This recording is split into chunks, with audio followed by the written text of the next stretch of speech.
Welcome back. In this episode, we're going to talk about this.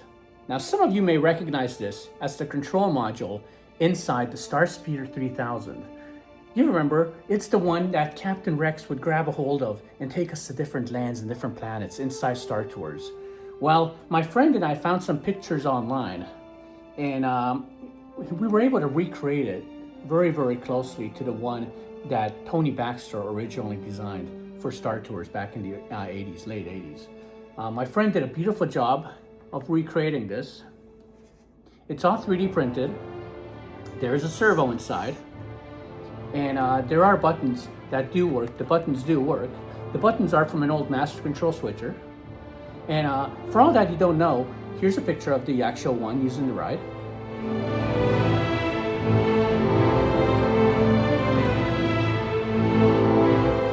And now I'm going to show you guys how this thing works. So let's see. Well, all right, guys, this is it. This is the box.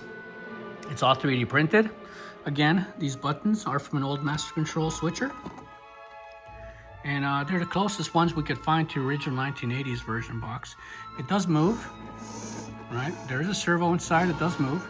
On the side here, you'll notice it has a little magnet over here and a magnetic pin.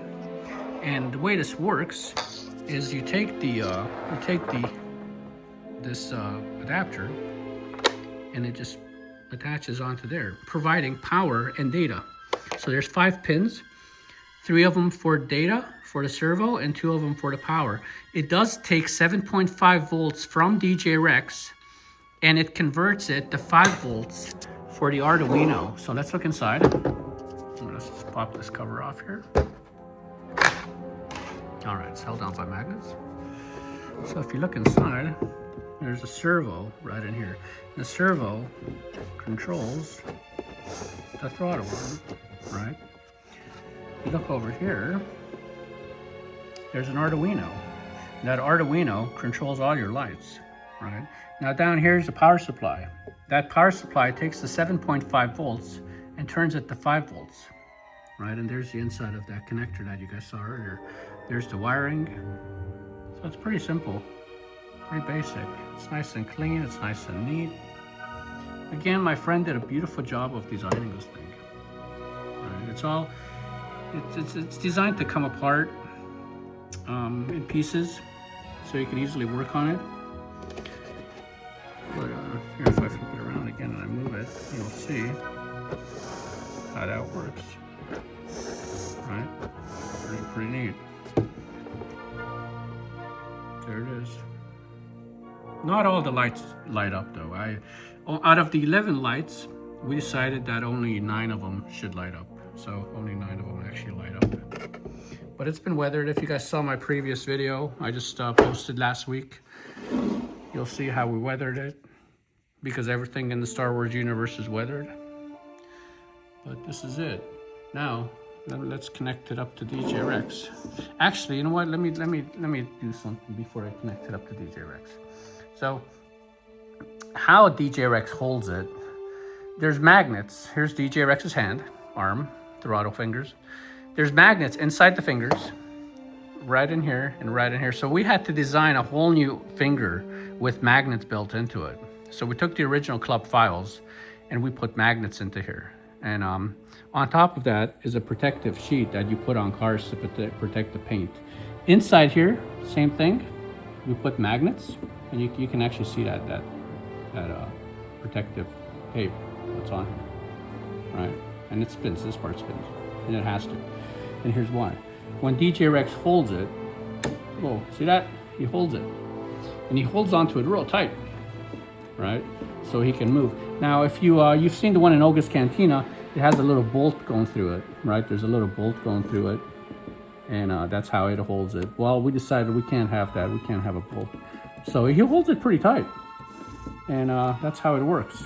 See, now it takes quite a lot of force to get that off. There it is, it comes off. So again, magnets in here, and you guys know this piece is held on by magnets. DJ Rex's little fingers, which has been redesigned to accommodate this. So let me show you guys how this thing works. Well, here's the throttle box on DJ Rex. So as you can see, his little fingers holding onto it. And I had to create this little mount for it. The mount is also weathered. The mount is exactly the right height for DJ Rex to grab this thing. Now I always leave this side here nice and tight, and I leave this one loose, just so you have that articulation in the motion. So he is grabbing onto it. Now, how does it attach to the droid, you ask? Well, let me take this cover off right here. I take that cover off, and I'm going to plug this XLR, this 5-pin XLR, into this jack over here. Now, normally I would run the cable. Underneath DJ Rex, and I'll connect the cover back on. But in case, for the sake of this video, I won't. And this just magnetically attaches there. So there you go. Now let's turn on DJ Rex. You'll see that the body lights come on, the headlights come on, and it powers the box. Now these lights are powered by the Arduino, and I have a code running on the Arduino that randomly generates the lights, the light pattern. My friend and I decided, hey, wouldn't it be cool if these two could light up red at the same time? So that they do. It looks kind of organic, has a Star Wars feel to it. But there it is. So data and power is delivered on this cable. And here's how he moves. So let me turn on the servos. So there you have it. It actually looks like his little hand is moving the throttle, where in reality there's a servo gear inside which is doing the heavy lifting.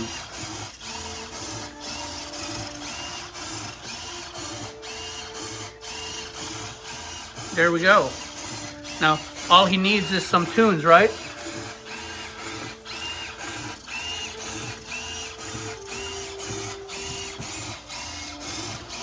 Yeah, this turned out pretty good. Huge shout out to Tony Baxter for designing it, and a huge shout out to my friend for making it happen, turning Tony Baxter's vision into our reality. So huge thank you to both of you guys. There it is, the throttle box. Now this way, all of DJ Rex's arms can move. You got this arm moves, then this arm over here moves whenever it so chooses to. There it is. And that guy moves. Oh, there it is. Well, there it is. We hope you've enjoyed this awesome little video on DJ Rex's throttle box. And as always, please like and subscribe. We'll see you on the next one.